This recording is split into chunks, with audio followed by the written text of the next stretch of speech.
வெயில் காலம் வந்துருச்சு. நல்லா நீர் சத்தான ஒரு உணவ நம்ம சாப்பிட்டுக்கணும். பீர்க்கங்காயில இயற்கையாவே வந்துட்டு நீர் சத்து ரொம்பவே அதிகமா இருக்கு. காயும் நம்மளுக்கு வேஸ்ட் கிடையாது. அதோட தோலும் வேஸ்ட் கிடையாது. தோல் சம்மந்தமான வியாதிகளுக்கு வந்துட்டு இது ரொம்பவே உதவியா இருக்கு. காய வந்துட்டு கூட்டு, பொரியல், குழம்பு அப்படின்னு சொல்லிட்டு பல வகையா சமைக்கலாம். தோல வந்துட்டு துவையல், சட்னி இந்த மாரி அரைச்சோம்னா ரொம்பவே டேஸ்ட்டா இருக்கும். வாங்க எப்படி சமைச்சேன் அப்படின்றத பார்ப்போம்.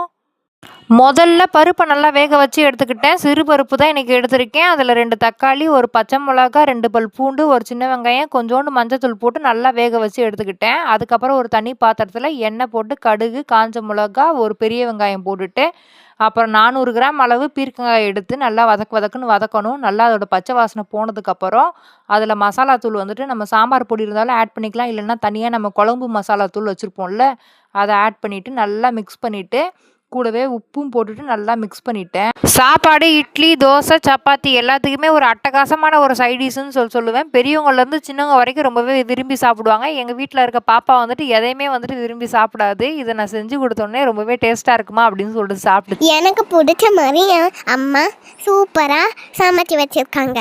நெக்ஸ்ட் ஒரு நிறைய வீடியோ பார்க்கலாம். பாய் பாய்.